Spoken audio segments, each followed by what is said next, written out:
नमस्कार दोस्तों, astro live channel में आप सभी का बहुत बहुत स्वागत, बहुत बहुत अभिनंदन। मैं डॉक्टर अनुराग तिवारी आपके लिए एक नया एपिसोड लेके आया हूँ और ये एपिसोड शनि के वक्री होने के संबंध में है, जो कि 17 जून को शनिदेव कुंभ राशि में वक्री हो रहे हैं और 4 नवंबर से तक ये वक्री रहेंगे। तो जैसा कि मैंने पहले भी कई बार आपको बताया है कि ग्रह जब वक्री होता है तो वो पृथ्वी के ज़्यादा करीब होता है, ज़्यादा नज़दीक होता है और इसीलिए उसको बल भी प्राप्त हो जाता है और वो एक्टिव भी हो जाता है। तो शनि देव और भी ज़्यादा एक्टिव होने वाले हैं और भी ज़्यादा प्रभावशाली होने वाले हैं 17 जून से, और निश्चित रूप से इस वक्रत्व का हम पे, आप पे और सारी दुनिया पे बहुत प्रभाव देखने को मिलेगा। बहुत बड़ी बड़ी घटनाएं हमको देखने को मिल सकती हैं। दोस्तों, पहले मैं बताऊं पास्ट की कुछ बातें जो मैंने आपसे की।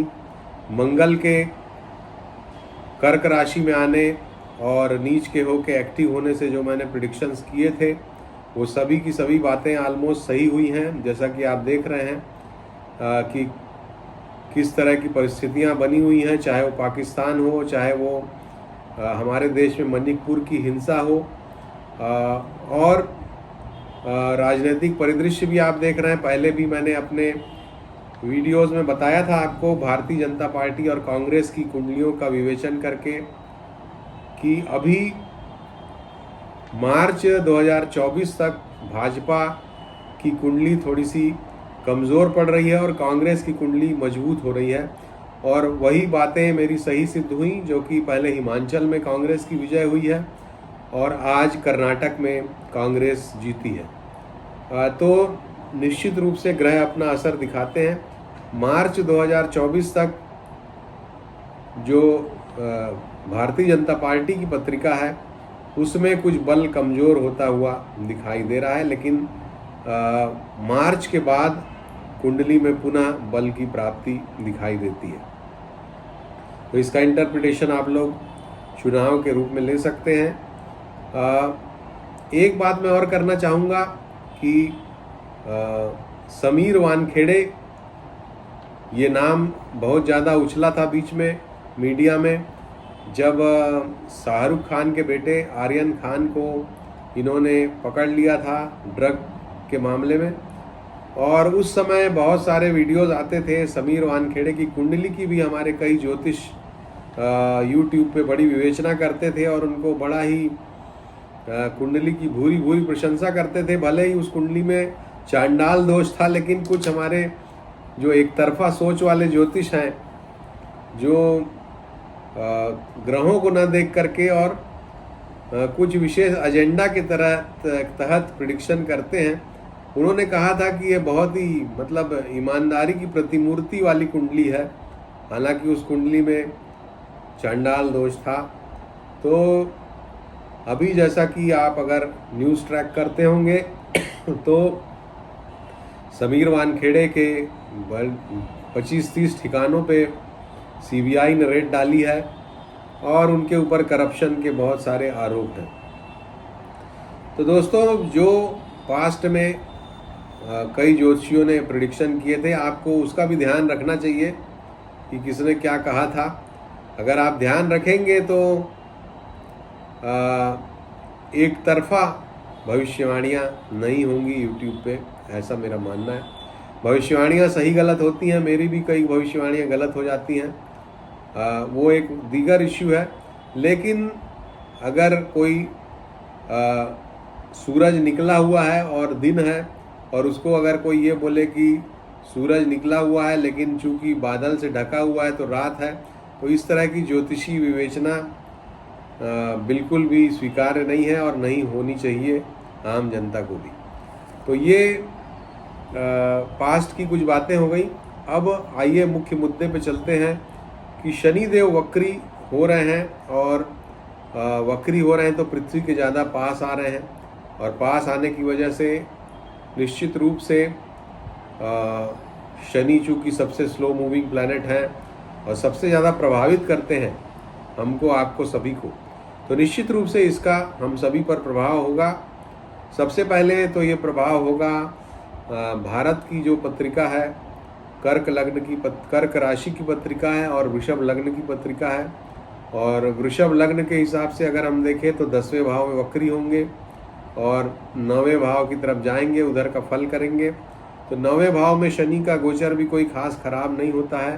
तो इस दृष्टिकोण से भारत के लिए शनि का वक्री होना कोई खास लग्न के हिसाब से खराब नहीं होगा।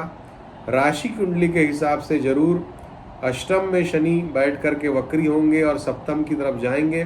तो ये समय भारत के लिए जरूर कुछ विघटनकारी हो सकता है। विभिन्न प्रकार की जो सांप्रदायिक घटनाएं हैं वो बढ़ सकती हैं समाज में। विभिन्न प्रकार की ऐसी चीज़ें जिससे देश कमज़ोर होता है, उस तरह की बातें भी सामने आ सकती हैं इस शनि के वक्री होने से। साथ ही सप्तम भाव चूँकि पड़ोसी मुल्कों का भाव है और राशि कुंडली से सप्तम भाव की तरफ शनि जाएंगे, तो पड़ोसी मुल्कों में जो समस्याएं चल रही हैं, खासकर पाकिस्तान में, वो और भी ज़्यादा परेशानी उसमें बढ़ सकती है और निश्चित रूप से वहाँ पर सरकार जो है वो बदल सकती है, अस्थिर हो सकती है, मिलिट्री रूल वगैरह भी हो सकता है। इसमें कोई बड़ी बात नहीं है 17 जून के आसपास। और बल्कि ये समय शुरू ही हो गया है, क्योंकि लगभग 1 महीने पहले से शनि की स्पीड जो है वो स्लो हो जाती है। तो कभी भी अब 17 जून या जून अंत तक कभी भी ये परिस्थितियां आपको देखने को मिल सकती हैं पाकिस्तान में। इसके अलावा विश्व के पटल पर अगर हम देखें तो विश्व के पटल पर शनि का ये जो वक्री होना है, ये कहीं ना कहीं फिर से जो कोरोना वायरस या इस तरह की जो बीमारियां हैं उसके प्रभाव को पुनः कोई ऐसा नया वेरिएंट आ जाए, इस तरह की परिस्थितियों को भी जन्म दे सकता है। विश्व युद्ध की जो परिस्थितियां चल रही हैं उसको भी ये भड़का सकता है, बहुत तेज़ी से भड़का सकता है, क्योंकि मकर राशि जो होती है वो 10म स्थान होता है कालपुरुष का, और उसकी तरफ शनि का अग्रसर होना विश्व के किसी मुखिया नेता के ऊपर कोई प्राणघातक हमला हो, इस तरह का भी आपको देखने में आ सकता है। अब वो चाहे पुतिन हो या कोई और फॉरेन कंट्री का कोई प्रीमियर हो, किसी भी देश का कोई राष्ट्राध्यक्ष हो सकता है। पहले भी हमारी एक भविष्यवाणी जो जापान में हुआ था, उनको गोली लगी थी, उसका भी हमने पहले से प्रेडिक्शन कर दिया था। तो ये फिर से हम प्रेडिक्शन कर रहे हैं कि किसी विश्व के बड़े नेता के ऊपर हमला या उनका स्वास्थ्य खराब होना, इस तरह का कुछ ज़रूर आपको देखने को मिल सकता है, और जिसका समय खंड अब शुरू हो रहा है, 17 मई से शुरू हो जाएगा। अब आइए जल्दी से बात करते हैं आपकी लग्नों और राशियों के लिए किस तरह का ये प्रभाव देगा शनि का वक्री होना। और शॉर्ट में मैं ये वीडियो बना रहा हूँ। तो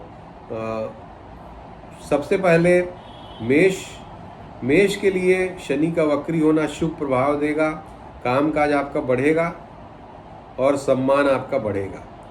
वृषभ के लिए भी कोई ज़्यादा अड़चन नहीं है, ये आपके लिए विदेश से संबंधों को सुधारेगा, हायर स्टडीज़ को लाभ पहुंचाएगा। कुल मिलाके एक फ़ायदे वाला सौदा रहेगा शनि का वक्री होना। इसके बाद मिथुन के लिए ये अष्टम भाव की तरफ संचरण आपके स्वास्थ्य की समस्या पैदा कर सकता है। ये समय आपके लिए खराब हो सकता है। मिथुन लग्न मिथुन राशि के लिए आपको अपने स्वास्थ्य का और धन का ध्यान रखना है। कर्क लग्न कर्क राशि के लिए भी स्वास्थ्य से संबंधित समस्याएं ये बढ़ा सकता है, आपको भी अपने स्वास्थ्य का ध्यान रखना है।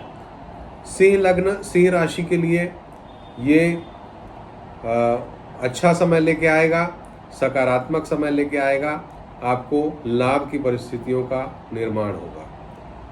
कन्या लग्न कन्या राशि के लिए भी शुभ और सकारात्मक समय है। लेकिन कुछ परेशानियों के साथ आएगा। ये वाद विवाद से आपको बचना है। तुला लग्न, तुला राशि के लिए ये जो समय है ये संघर्ष का समय है। इस समय पर आपको शांति की कमी महसूस होगी। संतान के मामले में भी और माता के मामले में भी सावधानी रखने की ज़रूरत है। इसके पश्चात वृश्चिक लग्न, वृश्चिक राशि के लिए सकारात्मक समय है। आपका कामकाज बढ़ेगा, पराक्रम बढ़ेगा।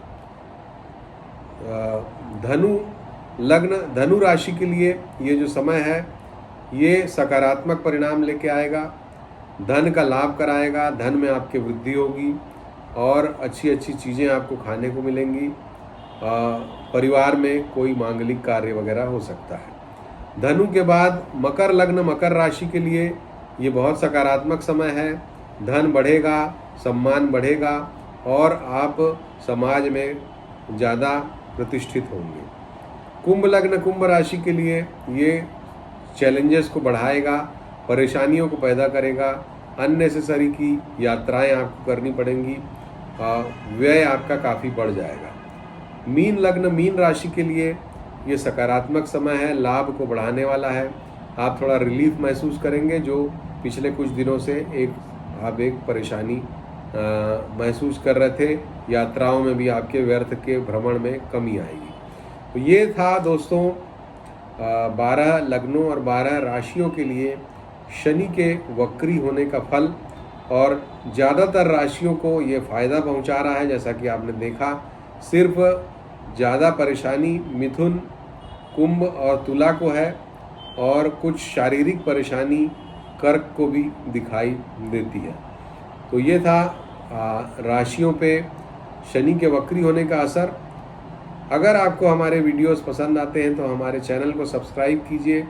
इस चैनल पे हम बिना किसी प्रिजुडिस के साथ ग्रहों को देखते हुए अपनी भविष्यवाणी करते हैं और जो ज़्यादातर सही सिद्ध होती हैं। तो आप हमारे चैनल को सब्सक्राइब कर सकते हैं। अगर ये वीडियो पसंद आया हो तो इसको ज़रूर शेयर करिए और लाइक का बटन दबाइए। कोई कमेंट देना चाहते हो तो कमेंट भी कीजिए।